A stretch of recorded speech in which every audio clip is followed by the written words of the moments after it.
अस्सलामुअलैकुम दोस्तों, welcome in a new session. आप सब दोस्तों को मैं अपने चैनल लीगल एनालिसिस में खुशामदीद कहता हूं। मैं हूं आपका दोस्त एडवोकेट अब्दुल हलीम। और आज का जो टॉपिक हम डिस्कस करेंगे वो मेरे previous topic law of inheritance या लेपालक बच्चा जो होता है, अडॉप्टेड चाइल्ड। क्या हिंदू लॉ ऑफ इनहेरिटेंस में हिंदुओं के विरासत के कानून के मुताबिक क्या अडॉप्टेड चाइल्ड विरासत में हकदार होता है या नहीं होता? देखिए, इससे पहले जो मैंने वीडियो बनाई थी ले पालक बच्चे के हवाले से कि इस्लामिक लॉ ऑफ इनहेरिटेंस के तहत ले पालक जो बच्चा होता है वो किसी भी इनहेरिटेड प्रॉपर्टी का हकदार नहीं होता। और अगर आप उसको प्रॉपर्टी देना चाहते हैं तो वो कुछ उसके टर्म्स एंड कंडीशंस है, उन टर्म्स एंड कंडीशंस के बुनियाद पर आप उसको प्रॉपर्टी ट्रांसफर कर सकते हैं। लेकिन law of inheritance, Islami law of inheritance में उसका कोई हक नहीं बनता। तो आज हम डिस्कस करेंगे क्या हिंदू लॉ ऑफ इनहेरिटेंस में ले पालक बच्चा जो होता है, अडॉप्टेड चाइल्ड जो होता है, उसका कितना हिस्सा होता है। क्या हिंदू लॉ ऑफ इनहेरिटेंस ले पालक बच्चे के राइट्स को प्रोटेक्ट करता है या नहीं करता लॉ ऑफ इनहेरिटेंस के तहत।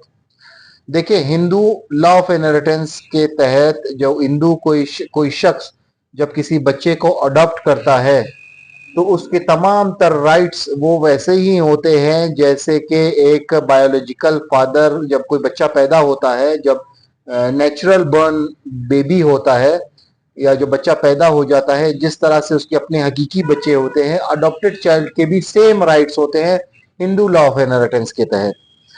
यानी कि जो इनहेरिटेंस का जो लॉ है हिंदुओं का, वो उस लॉ के तहत ले पालक बच्चे को भी वही हिस्सा देंगे, वही इनहेरिटेंस के तहत उनको प्रॉपर्टी ट्रांसफर करेंगे जो वो अपने नेचुरल बच्चे को ट्रांसफर कर सकते हैं। इसके हवाले से एक जजमेंट भी पास हुई है 2021 में। 2021 CLC पेज नंबर है 1236।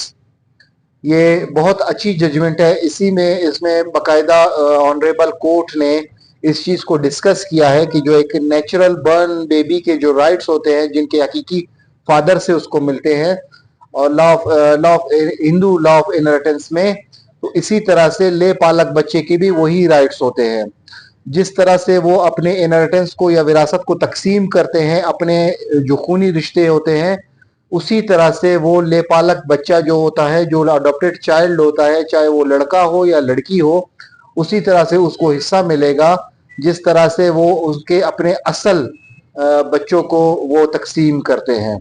सो इस जजमेंट में बकायदा इसको डिटेल्स में डिस्कस किया गया है हिंदू लॉ ऑफ इनहेरिटेंस को। सो दोस्तों, जो हिंदू लॉ ऑफ इनहेरिटेंस है, ऑफ कोर्स वो हमसे अलग है इस्लामिक से। इस्लाम में लेपालक बच्चे के कोई हकूक नहीं होते लॉ ऑफ इनहेरिटेंस के तहत, लेकिन हिंदुओं में बकायदा तौर पे लॉ ऑफ इनहेरिटेंस में उस बच्चे के जो अडॉप्टेड चाइल्ड होता है उसके उतने ही हकूक होते हैं जो एक नेचुरल बर्न मदर फादर का जो एक नेचुरल बर्न बेबी होता है, जिस तरह से उसके हकूक होते हैं या उसके राइट्स होते हैं, वही राइट्स उस बच्चे को भी मिलते हैं, चाहे उसका नाम वालिद का पेरेंटल नेम चेंज करे या ना करे। अगर वो उस पुराने जो वालिद होते हैं उनके नाम पर ही क्यों ना उनके पेरेंटल आइडेंटिटी उनके पेरेंटल हो, लेकिन जो अडॉप्टेड फादर होते हैं उनकी लॉ ऑफ इनहेरिटेंस में उस बच्चे का उतना ही हक होता है जितना उसके अपने जाती खुद के बच्चे का होता है।